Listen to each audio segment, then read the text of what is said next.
r/Nosleep. Posted by u/Go Navy 27. My city has been cut off from the world and overrun with monsters. I have a set of rules to stay alive. Our meeting with Nolan was a wild emotional ride and we made it out, aka the middle of the end. No time to waste. It's me, Eli, and we're gonna pick right up where we left off. Which would be with this, the elevator door sliding open, revealing a long concrete hallway and a figure standing there waiting for us, a figure that both Tristan and I recognized at the same instant. And simultaneously, in disbelief, we said Nolan? Because that's right. The person standing only 10 feet or so in front of the elevator, looking calmly back at us, was none other than Tristan's brother and my best friend. Nolan grinned and held his arms out, as if expecting us to come in for a big group hug. And yes, I did use this moment to verify that he had fingers and therefore was not an MJ. Tristan. Eli. Girl who I've never met but I'm sure is great. Cautiously, I stepped forward out of the elevator, pulling Zoe with me, though I made no move to close the entire distance between us to hug Nolan. Don't get me wrong, I considered it, I wanted to, it was Nolan, after all, but something held me back. Probably that I'd searched for him for months, and now he suddenly turned up down here, underground, supposedly in the same place the monsters originated and where there was a way out. That was weird. I knew my best friend, and he wouldn't have escaped on his own without trying to find me or save his brother first. Also, no offense to Nolan, but Tristan was the one doing most of the monster killing, so Nolan would have had a hard time getting this far alone. Possibly also that he was wearing a lab coat, and I don't know if you've ever seen any movies with evil organizations in them, but the bad guys are always in lab coats. My heart was already heavy as I hesitantly asked, Nolan, what are you doing here? Nolan slowly dropped his arm, his smile slipping a bit. I gotta be honest, Eli, I was hoping for a little more enthusiasm after all this time. I didn't get a chance to reply, because Tristan had shoved past me and Zoe, walking up to stand face to face to his brother. Though Tristan was considerably worse for wear, it was still striking how alike they looked. They were the same height, had the same dark hair, nearly identical faces. Their expressions, though, that was where the difference was clear. Nolan, said Tristan quietly, in a voice that was way more dangerous and terrifying than any yell could have been. There's no logical way you should be here. We both know that. So, I can't believe I'm saying this, but answer Eli's question. There was a long moment of silence before Nolan finally sighed and dropped his gaze from his brothers. I didn't envy the staring contest they just had, I knew that feeling. He raised his hands in mock surrender. Alright, fine. You got me. I work here. But it's not as bad as it looks. I'm pretty sure my heart had sunk to my feet at this point. Tristan was apparently feeling similarly, though he took a different approach to his feelings. He shoved Nolan back against the wall and yelled, "What the fuck, Nolan? I worked with you for months. I comforted you when Mom and Dad died. I did everything I could to make sure you survived. And I thought you'd do the same for me. What the fuck?" Tristan was pressing Nolan against the wall so hard, his arm against Nolan's neck, that Nolan could only make choking sounds, unable to get any words out. "I know you're pissed, and I get it, but ease up," shouted Zoe, still holding my hand with her good one. "He can't talk, you moron." Tristan glanced back over his shoulder at us and gave us the death glare, but seemed to recognize that Zoe was right. Still scowling, he lessened the amount of force he was applying on Nolan's neck, if only slightly. It was enough, though. Nolan gasped for air and took several shaky breaths. "Wow, Tristan," he said, smiling and chuckling as if this was a fun little joke we were all in on. "I would have thought your time inside that bear, what does Eli call them? Oh, yeah, Mike's, after that racist asshole on our basketball team. Well, I would have thought your time inside the mic would have relaxed some of your aggressive tendencies." Tristan was giving the most intense death glare I'd ever seen to Nolan right now, and that's saying something, considering the amount of intense death glares Tristan has given me. "I thought you'd been swallowed too," he growled.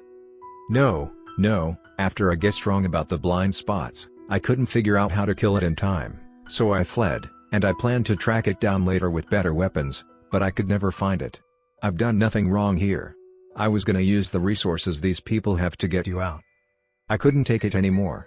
I'd been best friends with Nolan since kindergarten, and here he was, acting first like nothing was wrong, and now straight up lying. He'd always been a good liar, but I knew all his tricks. And I could tell by the way his eye twitched, only a tiny bit, barely noticeable, unless you knew what to look for, that he was lying now. I dropped Zoe's hand and stepped up beside Tristan, pulling my pistol from my belt as I did so, holding it down at my hip and keeping it aimed toward Nolan. I could tell he saw, his eyes widened and he made a sound of disbelief. "Whoa, Eli, what are you doing, man? I told you, I've done nothing wrong. I've been spying on the inside. Let me explain." I almost believed him. I wanted to. But his eye twitched again. "He's lying," I said to Tristan, staring at my former best friend as my mind raced 1,000 miles a minute. I was trying to piece it together, and what was beginning to fall into place wasn't looking pretty. "Holy shit," I said out loud as the answer to the Mike lie occurred to me. It made sense. Both Tristan and Nolan looked at me, Nolan's eyes wide and Tristan squinting at me in uncertainty. Finally Tristan said, "Well, what?" And I realized I hadn't actually said anything after the "holy shit" exclamation. Too busy connecting dots in my head. "Oops. He planned it," I said. "The whole story you told about finding the elevator. You said you saw it once, and the very next day, you got eaten by the mic. You got eaten by a monster you'd never encountered before, and Nolan guessed wrong for the first time ever." But he didn't guess wrong. I was staring at Nolan in disgust at this point, because as I was talking, I could tell by the look on his face that I was getting it right, or at least pretty close, and that realization made me feel like the guy in front of me wasn't the same person I trusted and cared about for the past 15 years. He knew what the mic was. Hell, maybe he even helped make it. But he intentionally told you the wrong thing so that you'd get eaten. And why? "Because you found the elevator, and you weren't supposed to," finished Zoe, coming up beside us. Her voice held an impressive mix of awe and repulsion. I like to think the awe was due to my stellar work in piecing together the truth. "Stay out of this, Zoe," hissed Nolan. "Not your fight." We all froze for a minute. Then Zoe stepped closer, hefting her axe up onto her good shoulder. "If you were as innocent as you say, you shouldn't know my name," she said. "You did plan for that mic to eat Tristan, didn't you?" Nolan was silent at first, but then Tristan pressed his arm into Nolan's neck harder, and Nolan's eyes flicked to my gun and Zoe's axe, and I think he realized this was not a confrontation he could easily avoid. He sighed. "Just let me off the wall so I can breathe better and I'll tell you everything. Promise." "Your promises are just empty words now," growled Tristan. But this time, Nolan wasn't lying. I put my hand on Tristan's shoulder. "He's telling the truth," I said quietly. "Put him down. Let him talk. I'm not pointing the pistol away anytime soon." Tristan shot me maybe his most brutal death glare yet. I literally stepped back to put distance between me and the hatred in his face. "I don't take orders from you," he said. But I guess he was curious too, because a second later he slowly lowered his arm and backed up, letting Nolan go. "I did that because I wanted to hear him talk too. Not because you told me to," he informed me. I rolled my eyes. "Wasn't that the kind of thing you said to your siblings when you were, like, in 3rd grade? But whatever." I was actually feeling more forgiving towards Tristan than towards Nolan at that moment, which is a terrifying reality. Never thought I'd see the day I trusted Tristan more. Yet here we were, and I hated what I might hear my best friend say. I didn't see a way that he could be working here and not be involved in the awful hell we had gone through. I wanted him to be a spy on the inside or whatever it was he said, but I had a horrible hollow feeling in my gut that said otherwise. Still, though, I wanted to hear him talk. Maybe he could explain, and I wouldn't have to deal with the crushing betrayal by my best friend that I was currently facing. Maybe he'd at least have some answers about everything that had happened in the past year. "Thank you," said Nolan, rubbing his neck. It was red and a bit swollen. I was sure Tristan had pressed hard enough that it would bruise. "Okay, now let's all just stay calm and let me talk." "Fine," I said. "But tell the real truth. Even if it's bad. I'll know if you're lying, and I've killed enough monsters by now that I think I could kill another without much trouble." We stared each other down for a long moment, and the pit in my stomach only grew larger. Whatever was behind Nolan's eyes now was something entirely new, something haunting that had never been there before. Finally, he held up his hands in surrender and smiled, a fake smile that wasn't quite convincing and faded immediately. "All right," he said. "I did plan for the mic. You have to understand, Tristan was never supposed to see the elevator. I tried my hardest to convince him to go a different route that day. If he'd never seen it, I wouldn't have had to get rid of him. But he did. That night I was told I had to make sure he didn't investigate further. I couldn't kill him, though. He was all I had left. So I figured I could just tell him something slightly wrong about the mic, and get rid of him like that. Floating in a timeless black hole forever beats a brutal death, right? mostly peaceful. And I hoped that maybe I could get him back someday, when this was all over. My brain was working overtime like a madman, developing 6 new questions for every one Nolan answered. It was also actively trying to ignore my heart, which was sending signals that it was broken by Nolan's betrayal. Tristan was looking downright murderous. I was honestly afraid he might jump on Nolan and just strangle him, but against all odds, he managed to restrain himself. "It wasn't mostly peaceful," he said. "It was terrifying. And you know, my last thoughts were about you. I'm so glad my dying moments were spent worrying about a brother who purposefully fed me to a monster." Nolan did have the common decency to look a bit shameful at that. At least. "What do you mean, when this was all over?" I asked carefully. "Start at the beginning." Zoe adjusted her axe. I won't say it was intentional, but it sure drew Nolan's eyes, causing him to swallow hard before continuing, "So maybe it was." My pistol was still aimed directly at his stomach too, and Tristan was beside me looking like a threatened watchdog ready to defend its property, so the intimidation factor wasn't too shabby. "Fine," said Nolan. "You know how I said I got a position working with a lab at the university? Well, I mean, that was mostly true. There was a lab there, and they said they were looking for students specifically from our city to work with them. Which seemed to make sense, you know, since we're only a few hours away from campus, and lots of students from our high school went there. And I thought, hey, it's a genetics lab, and they want students from the area where I'm from, and it's meant to be. So I put in my resume, and before I knew it I'd been interviewed and then accepted, and I was working at the lab." I was nodding along during this, because I knew about the lab. Well, only very vague details. He'd never been specific, but he'd mentioned it, the exciting experiments they were doing, and how after a month or two they let him get significantly more involved, how already as a freshman he was working on research with real scientists, how this could be a great leg up for grad school and a future career. I'd been so happy for him at the time, but now I was beginning to see where this was going, and I was not excited. Well, they kept me hands off for a while, doing small tasks, asking me questions, testing the waters.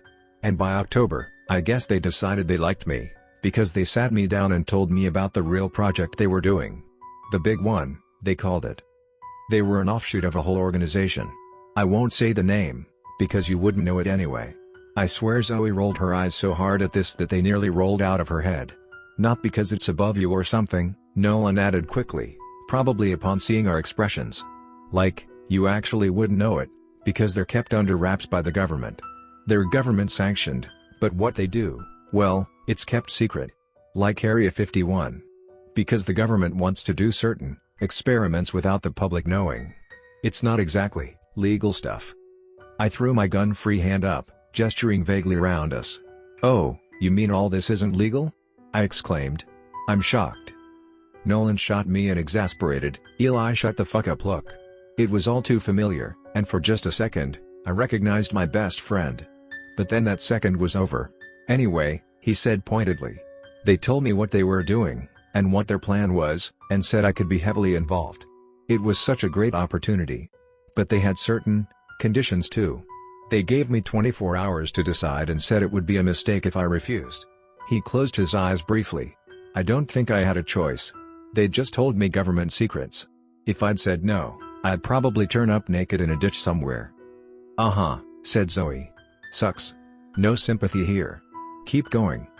"Wow, tough crowd," said Nolan, trying again to chuckle and smile at us. No one smiled back. I'm pretty sure I could hear crickets, even though it was a concrete tunnel and there were definitely no crickets. That's how awkward that silence was.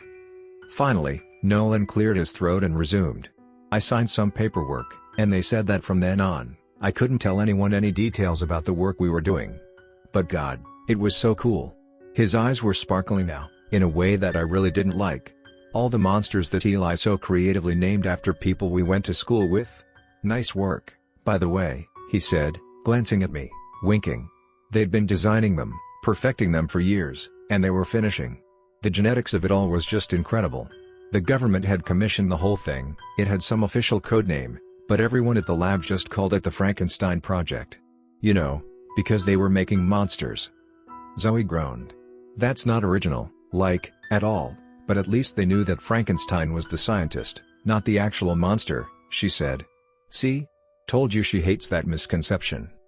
Nolan continued as if he hadn't heard her. "Apparently, The monsters are meant to be used as weapons.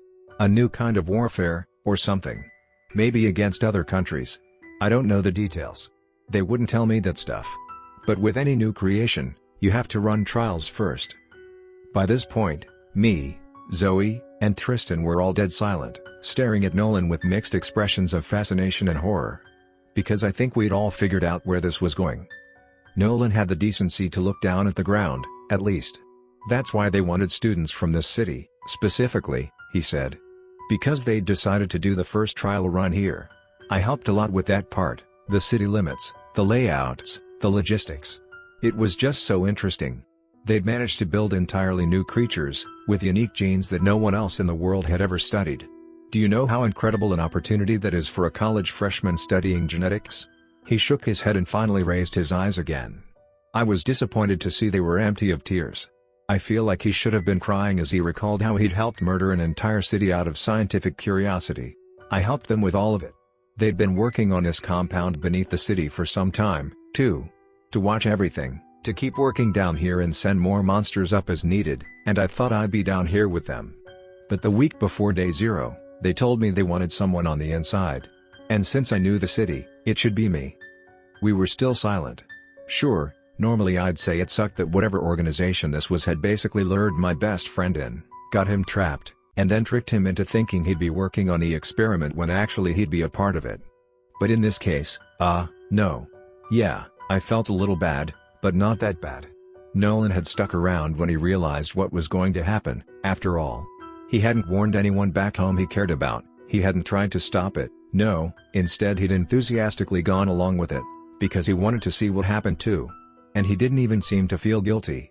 With every word he spoke, I was more and more certain that the guy in front of me had changed, was no longer my lifelong best friend. I'm no saint, but I'd never pull any shit on this level, and I sure as hell wouldn't have been friends with anyone who did. I protested at first, but then I figured I could at least save my family, and we could survive it together, he said, glancing at Tristan, who continued to stare murderously back at him. I told them that.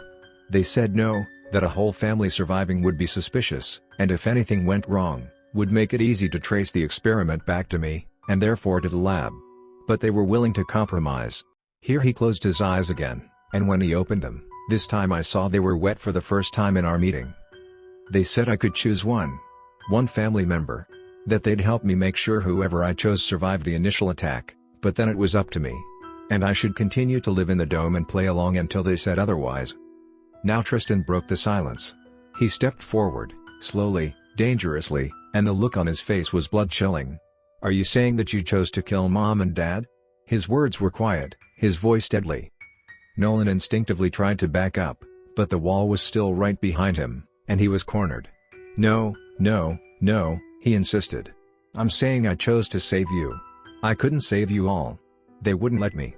But I chose you, because I thought you'd be good at all this, and I thought we could grow closer, as close as we were when we were little, and I thought you wouldn't question my interest or knowledge of the monsters. Tristan was almost nose to nose with Nolan now. Anything else? He growled. Nolan was looking very flustered, and tears were now spilling out of his eyes in earnest, though whether out of actual guilt or just fear for his life, it was impossible to say. I thought you'd be too busy taking your anger out on monsters to take much notice in anything weird I did, or to stumble across the elevator. Oh, I see, said Tristan quietly. You thought it'd be easiest to trick me. You thought I was the stupidest. And that was enough for you to give the go-ahead to kill our parents.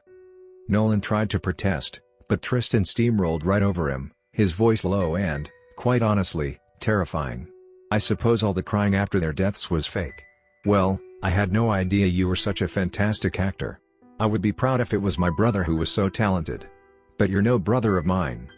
Tristan's voice and eyes were so cold that I swear the hallway had dropped 10 degrees.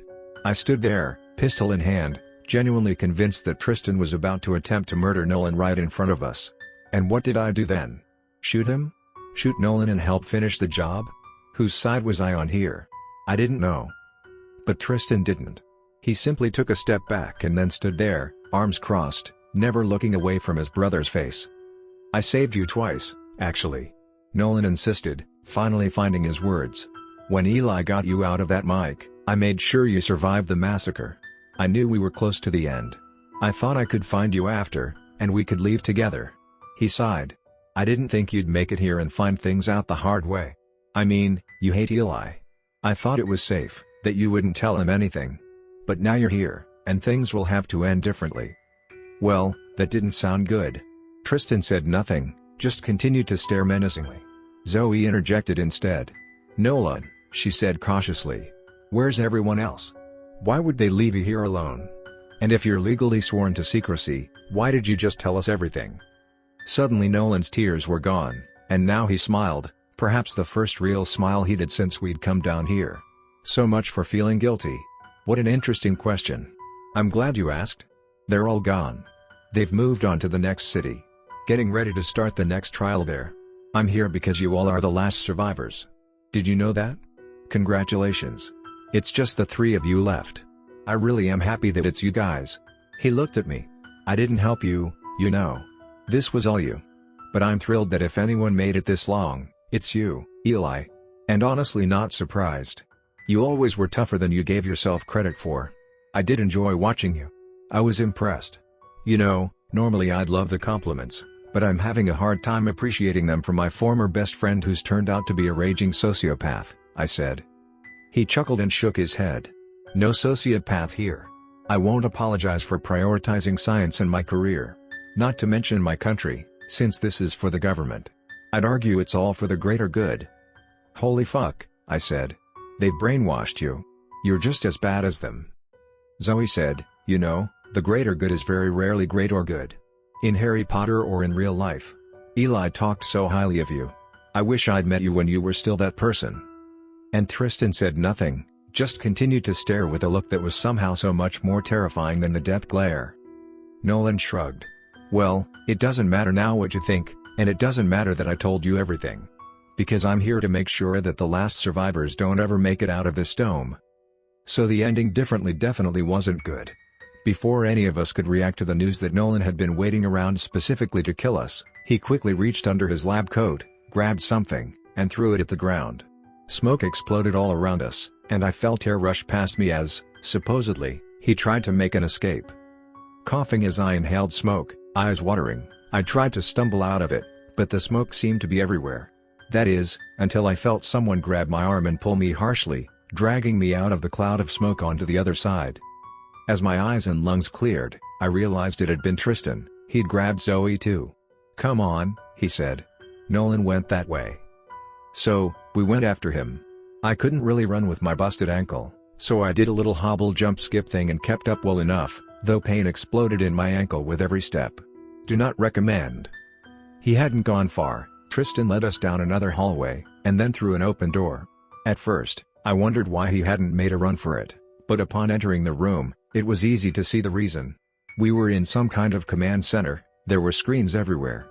Some showed camera feeds, one showed a map of the city, one had images of me, Zoe, and Tristan displayed, with profiles listed beside them. Let me tell you, it's not a cool thing to see a high school yearbook photo of yourself next to hair, brown, eyes, green, height, 6'1", age, 20, likelihood of survival, 72.6% and other stats. Like a fucked up driver's license, especially because it was compiled without your permission. Creepy as shit. Although it was kind of flattering to see that my likelihood of survival was so high, too bad that was probably calculated before Nolan had announced his intent to kill us. Zoe's was 85%, if you were wondering. But we all know she's better than me by this point, so that's no surprise. Oh, and of course, in the middle of it, furiously typing away, was Nolan. Tristan wasted no time in sprinting forward and tackling him to the ground. Then they were rolling around in a demented wrestling match. I aimed my gun, but there was no way I could guarantee hitting Nolan. They were moving too fast and looked too alike. It was impossible to tell who was who. Instead, Zoe and I rushed over to the screen to see what Nolan had been doing. And, well, it wasn't pretty. It wasn't quite as cheesy as a big red self-destruct button, but it was in that vein. The screen displayed a map of what could only be the tunnels we were in. This was labeled as Control Center, and there were plenty of other rooms and hallways, including the elevator, labeled to inside, and one that twisted and turned and eventually read to outside. Logically I assumed this must be inside and outside the dome. Great, right? Well, the only problem was there were about 20 blinking red dots in various locations on the map. And in the upper right corner was a countdown, which currently read 3:27, 3:26, 3:25. Zoe and I looked at each other in shock. Nolan had set up the entire place to explode. Suddenly there was a crack behind us, and we spun around to see Nolan scrabbling to his feet and sprinting out of the room, lab coat flying behind him. Tristan was lying on the ground, bleeding profusely from his head. "Fuck," he said. Nolan bashed my head into that screen. Sure enough, the screen above him was fractured like a spiderweb. But he still jumped to his feet and, leaving a trail of blood, began to exit the room to pursue his brother. "Wait, where the hell are you going?" I protested, gesturing at the screen, which was continuing its angry red countdown, 3 o'clock, 2:59. He paused. "I have to finish this," he said. "I owe it to my parents." "You'll die in here," said Zoe. "But I'll make sure he does, too," said Tristan grimly. Then he looked at me and gave me the tiniest hint of a smile. "It's been good knowing you, Eli," he said, and then with that fucking revelation, he was gone. "Holy shit," I said. "Did he just admit he doesn't hate me? That's insane." "Yeah, agreed, but let's worry about that later," said Zoe. "Come on." I tried to run, but even the hop skip earlier had been too much, and I had barely made it to the door of the control center before my ankle gave out in a wave of pain. I tried again to stand, but it crumpled beneath me. I thought it would be the end of the line for me, and looked up to tell Zoe so, but she apparently wasn't having any of it. "Waffles!" she shouted, beckoning him over. He barely fit through the doorway to grab me, but he did, and he simply picked me up bridal style like I weighed nothing. And then we were off, racing to beat the clock. I won't lie, it was not my toughest moment. I felt kind of ridiculous, being carried like that as Waffles ran behind Zoe and Mr. Bailey ran beside her. But I guess it wasn't actually the first time he'd done it, at least I was conscious this time, though barely. Between my ankle and the concussion and the bouncing as Waffles carried me, I was suddenly feeling very dizzy. Zoe must have memorized the path to the outside, because she led the way with no hesitation. Thank God for that, because if we'd gone based on my memory and navigation skills, we would have died in there. When we were almost out, we passed Tristan and Nolan, wrestling once again. I wanted to throw my gun for Tristan to use, but there was an equal chance Nolan would have gotten hold of it, and I didn't want to risk that. Plus, I couldn't have thrown anything accurately, what with the whole world spinning. Plus, I think Tristan wanted to do it on his own. They were yelling at each other, too, and both were beat up pretty badly from the looks of things. I'm not sure they even noticed us pass by. And then there was an elevator in front of us, just like the one we'd come down in. We hurried in, and thank God this one had buttons. I would have liked to wait for Tristan, but there was no time. It was us or no one. Zoe immediately hit the ground button, and the door slid shut as she looked at her watch and counted, 3, 2, 1. We were just starting to move upwards, we were out of reach of the bombs, but we felt the elevator shake, and we heard the explosions. And after a minute, there was nothing but the mechanical humming as we continued our ascent. Finally, a few minutes later, the door slid open, revealing that we were in an ordinary garage. My heart sank at the thought that maybe the second elevator had only led to somewhere else in the dome after all, but Zoe went outside to check and came back grinning ear to ear. "We made it out," she shouted as Waffles gently put me down. "We're in the suburbs. I can see that motherfucking dome from here. We did it, Eli."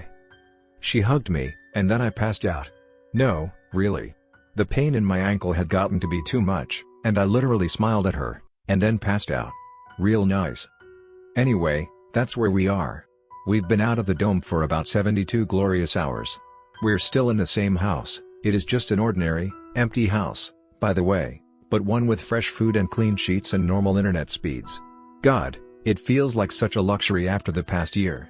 We're laying low for a few days while we get our bearings and recover, and then we'll be figuring out our plan from there. I'll be updating at least one more time, once we know what we're doing. Nolan mentioned other cities. I hope us blowing up the lab delayed things for a while, but I have a feeling this isn't over. And if that's true, Zoe and I feel like we should help where we can. Speaking of Zoe, I may have some updates on that front too. But those can wait. For now, it's enough to say that we're finally free from that fucking hellscape. And I have Zoe, and Waffles, and Mr. Bailey. And really that's all I need. Oh, and ice cream. I finally have ice cream again. And it's glorious.